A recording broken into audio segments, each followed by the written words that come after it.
नमस्कार, मेरा नाम भाऊ तोरसेकर। आप देख रहे हैं प्रतिपक्ष।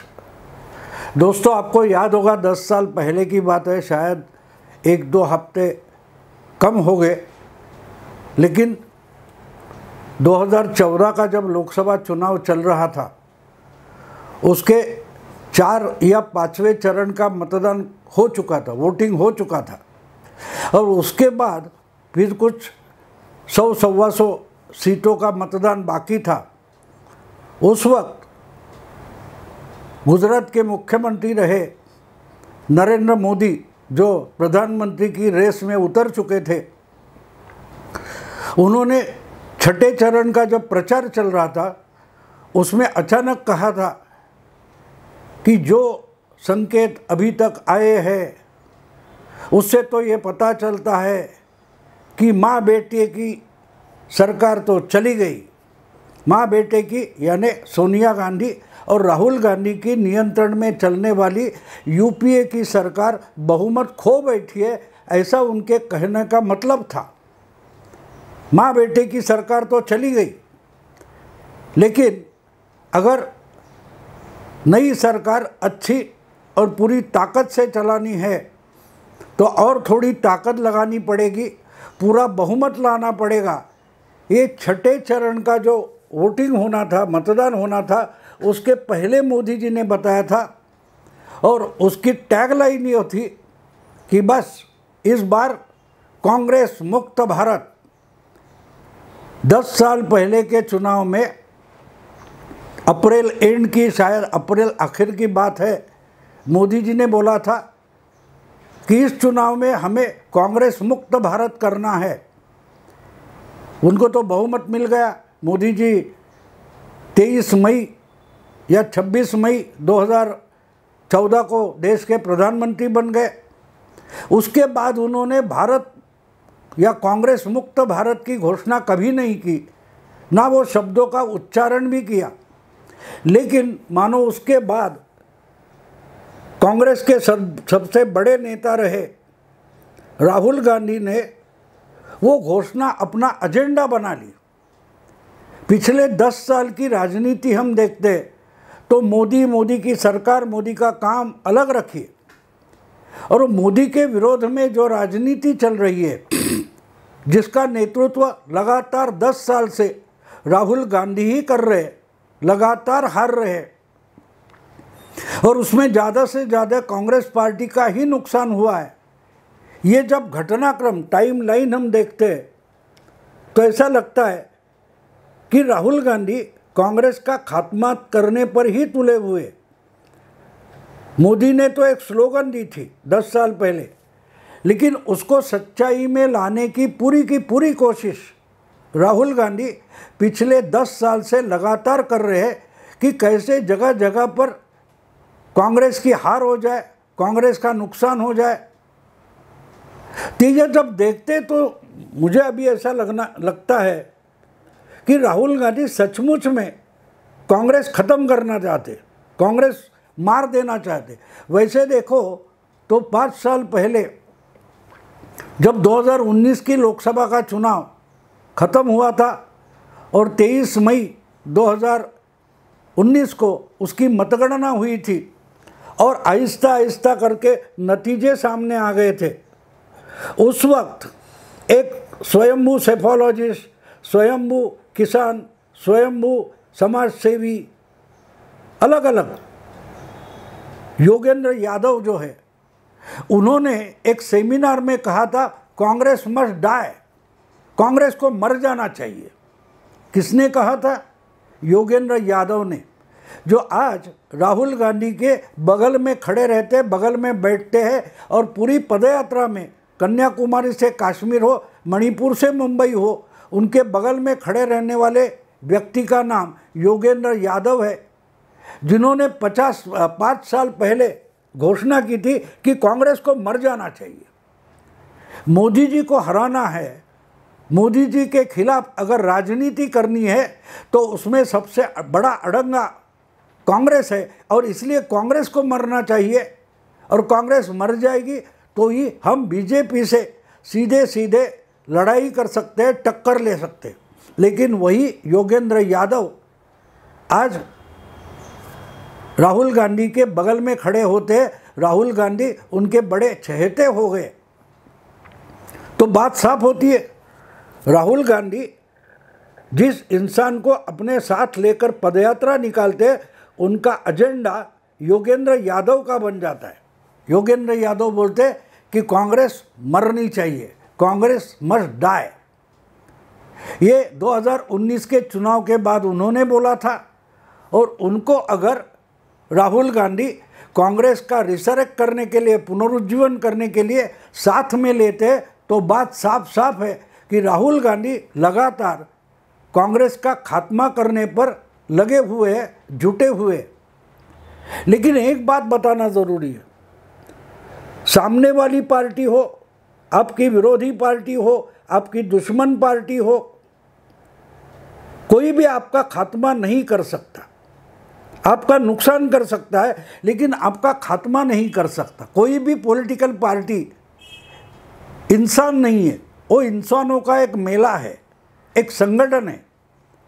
इसलिए वो मरता नहीं, उसमें से कुछ लोग मर सकते हैं, उसके साथ नए लोग आ सकते हैं, लेकिन कोई संगठन मरता नहीं, क्योंकि कुछ भी संगठन हो, कैसा भी संगठन हो, वो एक भूमिका पर, एक विचार पर खड़ा हो जाता है।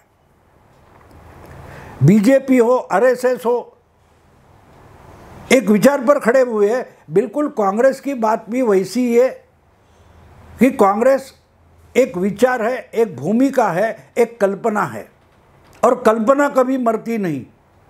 तो राहुल गांधी कितना भी प्रयास करे, कांग्रेस मरने वाली नहीं है, या कांग्रेस का खात्मा पॉसिबल नहीं है। जैसे कि मोदी भी जानते थे कि प्रचार में बोलना आसान है, कांग्रेस मुक्त भारत, लेकिन देश से कांग्रेस इतने आसानी से ख़त्म नहीं होगी। बहुत सारी पार्टियां हमने देखी है जो किसी विचार या भूमिका के आधार पर शुरू हो गई, चलती रही, उनको ताकत मिली तो वो उभर कर सामने आ गए, जब ताकत घट गई तो मुरझा कर गिर गई, लेकिन मरी नहीं। आपको याद होगा 40 साल पहले जब इंदिरा जी की हत्या हुई थी, तो उस वक्त 2-4 महीने पहले लोकसभा का चुनाव लिया गया था, और लोकसभा के चुनाव में राहुल गांधी के पिता राजीव गांधी देश के प्रधानमंत्री थे, और उन्होंने रिकॉर्ड ब्रेक करके दिखाया था। 543 सदस्यों की लोकसभा में उनको 415 सीटें मिली थी।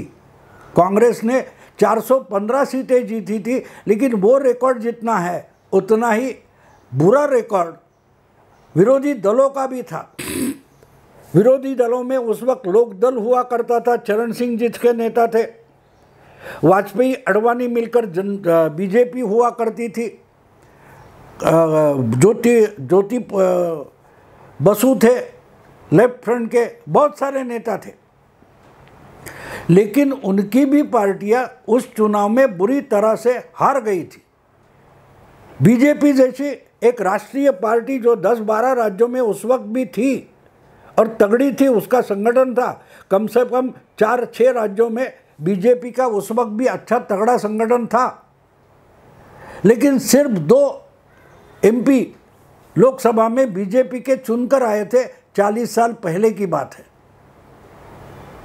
तो क्या बीजेपी मर गई? लोकदल मर गया? नहीं मरा। हाँ, लोकदल के टुकड़े हो गई, कोई आरएलडी बन गया, कोई आईएनएलडी बन गया, कोई समाजवादी पार्टी बन गई, कोई आरजेडी बन गई, लेकिन वो सब लोकदल के टुकड़े हैं।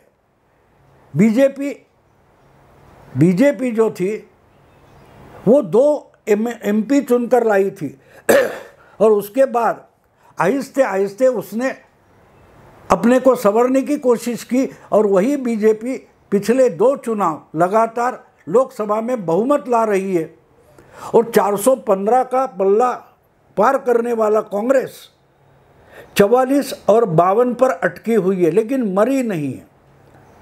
बीजेपी उस वक्त 9-10% वोट लाती थी, आज 38% पर पहुंच गई है। भी कांग्रेस को उस वक्त 49 वोट मिला था, 50 से 1% कम था। वो कांग्रेस आज 17, 18, 19% तक पहुंच गई है, 30% वोट घट गए, लेकिन कांग्रेस मरी नहीं है। कांग्रेस मरी नहीं है, उसकी जड़ें बहुत सारे देश के राज्यों में अभी भी बहुत डीप गहराई में पक्की पकड़ी हुई है। लेकिन जिसको हम सुप्तावस्था बोलते हैं, ऐसी पार्टियां, ऐसे विचार मरते नहीं, कोई विचार मरता नहीं है। विचार जो होता है वो दिमाग में रहता है, और जब उसको ताकत मिलती है, पोषण मिलता है, उसको संवरने वाला कोई नेता आगे आ जाता है, तो वो पार्टी फिर से उभर कर आती है। तो 84 में बीजेपी 2 सीटें जीती थी, सिर्फ 9% वोट था, लेकिन उसके बाद लालकृष्ण आडवाणी ने पार्टी की कमान संभाली, और देखते देखते अगले 15 साल में या मानो 20 साल में पार्टी को कहाँ तक, 15 साल में पार्टी को कहाँ तक पहुँचा दिया। सिर्फ 12 साल में 84 और 96, 12 साल में आडवाणी ने बीजेपी को लोकसभा में सबसे बड़ी पार्टी बनाकर दिखाया। हाँ, उसको मेजॉरिटी नहीं मिली थी, बहुमत नहीं मिला था, लेकिन एक बात साफ है, बीजेपी सिर्फ 12 सालों में लोकसभा में 1 नंबर की पार्टी बनी थी, और कांग्रेस भी उससे पिछड़ गई थी। कहने का मतलब ये है कि ना कांग्रेस मरी आज, ना उस वक्त सीटें कम होने से बीजेपी मरी थी। तो कोई पार्टी मरती नहीं, क्योंकि पार्टी का मतलब एक विचार होता है, एक आइडिया होती है, एक भूमिका होती है। हाँ, जब उसको संभालने वाले, उसको संवरने वाले, उसमें काम करने वाले जो नेता होते हैं, अगर उतने तगड़े और करिश्मेटिक नहीं होते, प्रभावशाली नहीं होते, तो वो पार्टी या उस पार्टी का विचार और संगठन हाइबरनेशन में जाता है, सुप्तावस्था में जाता है, और इंतज़ार करता है। जैसे एक बीज होता है, मिट्टी में पड़ा रहता है, महीनों महीनों पड़ा रहता है, बट जिस दिन बारिश होती है और पोषक परिस्थितियाँ, हालात पैदा हो जाते हैं, तो वो अंकुरता है बीज, और मिट्टी से ऊपर उसकी पन्ने हम देख सकते हैं। बिल्कुल पार्टी की आइडिया, किसी भी पार्टी की आइडिया हो, वो महाराष्ट्र में मन से हो या तेलंगाना में कांग्रेस पार्टी हो, हर पार्टी हाइबरनेशन में जाती है। उसको सींचने वाला, उसको पोषण देने वाला, उसको संवरने वाला नेता अगर सामने आ जाए, तो वो नेता उसको बड़े परचम पर पहुंचा देता है।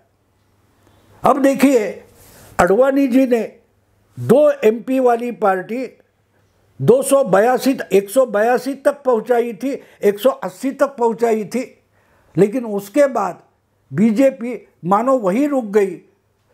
सत्ता के मोह में बीजेपी के नेता इतने फंस गए कि लड़ना ही भूल गए, और जब लड़ना भूल जाती है कोई सेना, तो वो जीतना भी भूल जाती है। वो जो कुछ मिला है वो बचाने की कोशिश करती है। तो 2004 से लेकर 2014 तक बीजेपी हारी नहीं थी, 100 के नीचे भी नहीं आई थी, वो हाइबरनेशन में चली गई थी। उसको मशक्कत करने वाला, उसको संवरने वाला कोई नया नेता जरूरी था। तो 2013 के बाद अचानक से मोदी जैसा करिश्मेटिक, मेहनत करने वाला नेता सामने आ गया, और बीजेपी अपने अकेले के ताकत पर मेजॉरिटी तक पहुंच गई।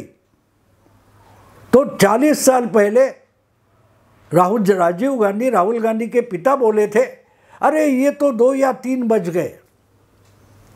उस वक्त एक स्लोगन होती थी फैमिली प्लानिंग की, बस 2 या 3 बच्चे लगते हैं घर में अच्छे। तो उसी आधार पर राजीव गांधी ने बीजेपी और लोकदल पार्टियों का मजाक उड़ाया था, ये तो 2 या 3 बच्चे हो गए। लेकिन आज परिस्थिति क्या है? ना बीजेपी मरी, उभर कर सामने आई, तो कांग्रेस कैसे मर सकती है? क्योंकि कांग्रेस कोई राजीव गांधी, राहुल गांधी, इंदिरा गांधी के घर के या खेत की मूली नहीं है, वो एक आइडिया है, वो एक विचार है। हाँ, जब मशागत करने वाला, मेहनत करने वाला किसान नहीं होता तो ज़मीन बंजर पड़ी रहती है, इसका मतलब वो सुपीक नहीं है, उपजाऊ नहीं है, ऐसा बिल्कुल नहीं होता। उसको वो मेहनत करने वाला कोई किसान या नेता मिलना चाहिए। आज कांग्रेस की हालत वही है और ऐसा लगता है कि उसका सत्यानाश करने पर राहुल गांधी तुले हुए। उनको जल्द से जल्द कांग्रेस पार्टी का खात्मा करना है। एक एक करके पार्टी के छोटे मोटे प्रादेशिक नेता भी पार्टी छोड़कर निकल जा रहे हैं, लेकिन राहुल गांधी को उसकी परवाह नहीं है। एक एक राज्य में कांग्रेस पार्टी का नुकसान हो रहा है, संगठन पंगु होते जा रहा है। लेकिन अगर कोई नेता कांग्रेस में ऐसे सामने आ जाए और बोले कि चलो फिर से कांग्रेस खड़ी कर देते हैं, तो कांग्रेस भी खड़ी हो सकती है, जैसे मोदी जी ने कांग्रेस खड़ी कर दी। हाँ, एक बात है, जिस निष्ठुरता से, जिस कर्तव्य बुद्धि से नरेंद्र मोदी और अमित शाह, इन्होंने, इस जोड़ी ने अपने से सीनियर जो नेता थे, इनको कोई अपशब्द इस्तेमाल ना करते हुए हटा दिया, बाजू कर दिया और पूरा संगठन अपने हाथ में ले लिया। और देखो बीजेपी की आज क्या ताकत हो गई है। कांग्रेस में बस वही समस्या है। 2004 से लेकर 2024 तक बीजेपी की हालत जो थी कि पहली बार इनके हाथ में सत्ता आई थी और सत्ता के मोह में इतने फंस गए थे कि उससे बाहर नहीं निकल पा रहे थे, लड़ने की आदत ही भूल गए थे।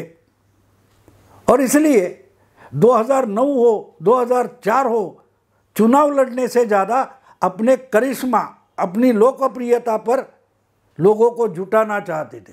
मोदी और शाह लोकप्रिय है, मोदी जी तो दुनिया भर में लोकप्रिय है, पॉपुलर है, लेकिन एक बात मत भूलिए कि मोदी लोकप्रियता पर चुनाव जीतना नहीं चाहते।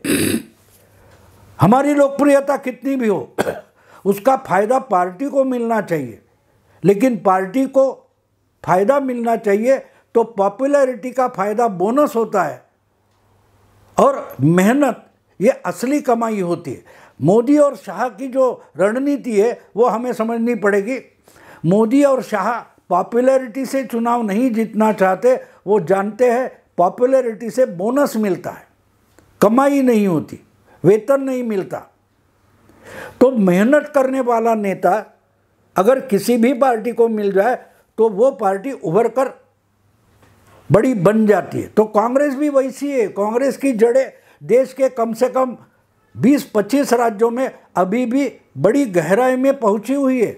उसको अगर मशक्क़त मिल जाए, उसको मशक्क़त मेहनत मिल जाए, उसको कुछ पोषक परिस्थितियाँ पैदा हो जाए, हालात पैदा हो जाए, तो कांग्रेस भी फिर से उभर सकती है।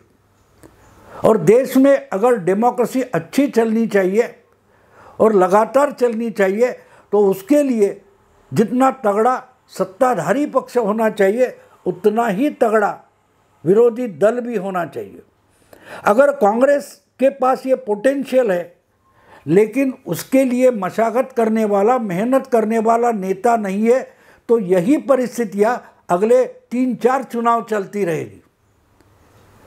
गांधी फैमिली को हटाकर, गांधी परिवार को हटाकर चलो हम लेते हैं, हम पार्टी चलाते हैं, ऐसा करने वाला कोई हिम्मतबाज नेता अगर कांग्रेस में आगे आता है, उसका उदय होता है, तो कांग्रेस भी फिर से उभर सकती है। राहुल गांधी कितनी भी कोशिश करे, मुझे ऐसा नहीं लगता कि राहुल गांधी कांग्रेस को पुनरुज्जीवित करने की कोशिश कर रहे। अगर पिछले 10 साल का हम अनुभव देखें तो ऐसा लगता है कि जल्द से जल्द कांग्रेस पार्टी खत्म हो जाए, मर जाए, इस कोशिश में राहुल गांधी लगे हुए। उससे और एक चुनाव कांग्रेस पार्टी हारेगी, लेकिन मरेगी नहीं, मरेगी नहीं, राहुल कितनी भी कोशिश करे। क्योंकि कांग्रेस पार्टी जितनी ऊपर नहीं दिखाई दे रही है, उससे भी ज़्यादा उसकी जड़ें जमीन के गहराई में है।